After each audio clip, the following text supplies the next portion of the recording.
Who would have thought we would reach the point of building entire massive cities from scratch? With several city megaprojects currently under development all over the world, just imagine how the current landscape will be completely transformed 100 years from now if we keep going at this rate. From a gigantic industrial undertaking worth $140 billion in Saudi Arabia and a 1,000-meter-tall tower in a $130 billion city in Kuwait to a 1,000-square-kilometer space city in the UAE and a green city in Bhutan, the projects we're going to look at are as diverse as they're massive. So, let's not waste any time and dive deep into 4 of the most exciting cities being built in 2024.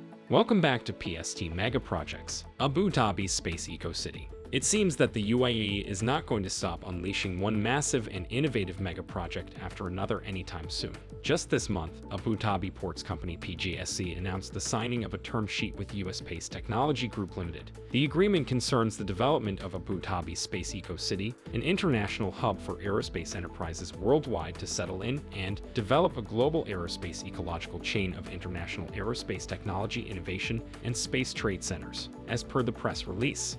The scope of the project is huge. AD Ports will allocate a land plot of over 3 million square meters in size to US Space. This is a promising move on the UAE's part, seeing as the size of the aerospace industry is huge and is certainly not going anywhere but up in the future. In 2023, it was estimated at almost $1 trillion.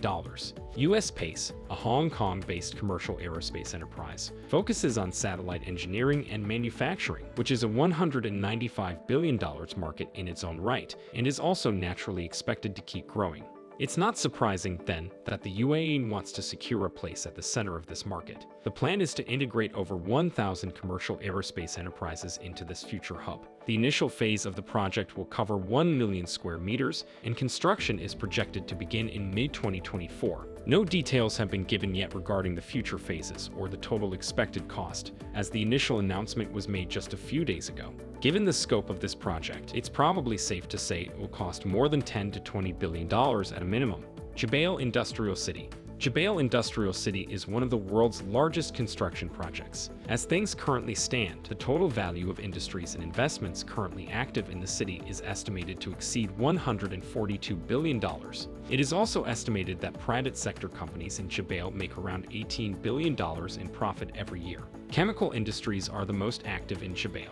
For example, the city contains Sadara, the world's largest chemical complex, with 26 integrated manufacturing plants producing over 3 million tons of products annually. To help put in perspective how successful the city has been, Saudi Arabia's global market share when it comes to commodity chemicals, such as polymers of ethylene, is the world's largest. It now sits at around 13.5% and is projected to keep growing. Most of Saudi Arabia's production comes from this city. However, we're not here only to talk about repeating the benefits of a mega project that's already been finished. On the contrary, Saudi Arabia has plans to increase the size of the current industrial zone in Jubail, announcing its intention to build a third industrial zone, Jubail 3, and add it to the already full Jubail 1 area and the almost full Jubail 2.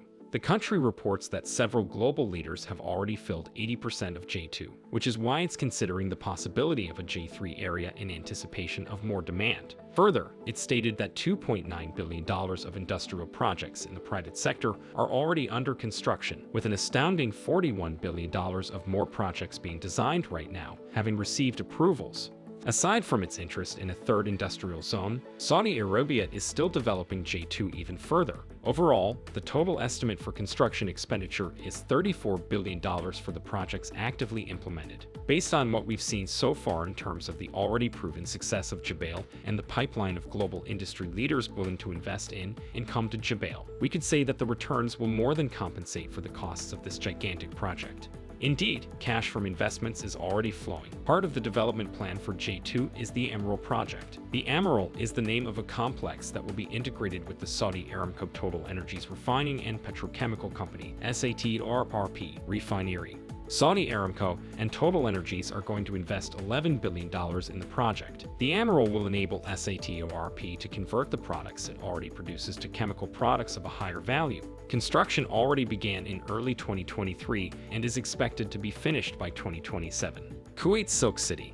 Silk City is a huge $130 billion multi-purpose city under construction in Kuwait. It was announced in September of 2023 that the vision for the city would be expanded so that the project would stretch over the period from 2024 all the way to 2040. Also known as Madinat al-Harir, Silk City will span over 250 square kilometers in Subia and will be completed over multiple phases. Part of the funding will come from the gigantic $900 billion Belt and Road Initiative launched by China. The city is designed to house around 70,000 people in 135,000 residential units. In terms of transportation, it will be connected to the $3 billion Jabr Causeway, which was already completed in 2019. In fact, the causeway is considered to be the first phase of the mega project and was built under the Belt and Road Initiative.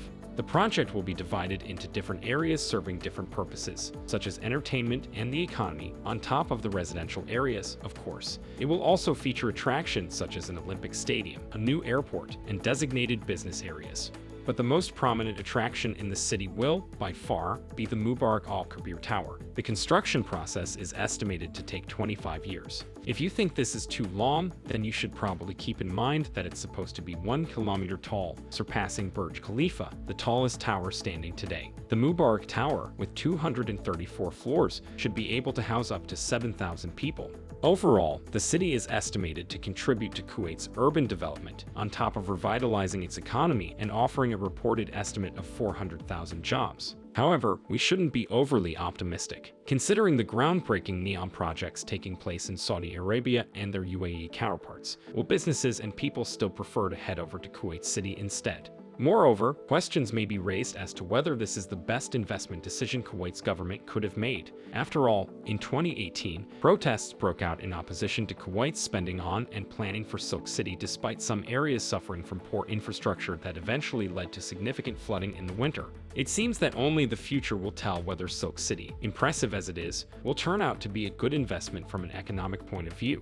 Bhutan's Mindfulness City. Mindfulness City is a 1,000 square kilometer city that will be built in Gyeongju, Bhutan, meant to put the country on the map of international trade and revolutionize its tourism sector. Unlike the other cities we have on this list, Mindfulness City is unique in being far from a futuristic city with cool and gigantic skyscrapers. It is a green city designed with the culture of Bhutan and its rich biodiverse environment in mind. But this, as we will see, does not make it any less of a massive undertaking with many economic benefits. The city will be designed by the Bjarke Ingels Group's landscape and urban design team in collaboration with engineering group Arup and consulting firm Sistri. According to the master plan currently available for the project, the city will be divided into 11 distinct neighborhoods, with each being centered around a public space, which is a natural division afforded by the current state of the site.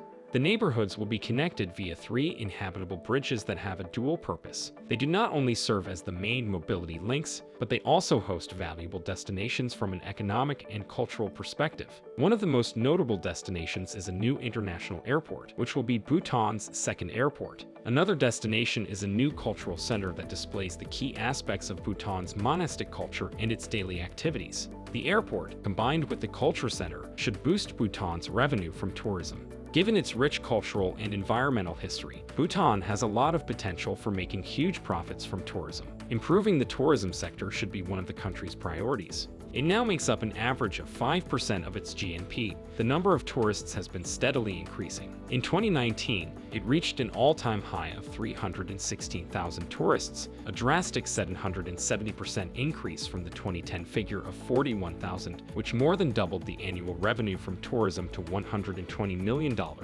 It goes without saying, too, that this boost to tourism will create a great many new jobs for the people of Bhutan. And it's worth noting that tourism jobs will not be the only ones available. We shouldn't forget construction workers and workers with advanced skills who will be involved in the foreign investments by businesses and tech giants made possible by the project. Skilled Bhutanese workers may no longer need to travel abroad to find well-paying job opportunities.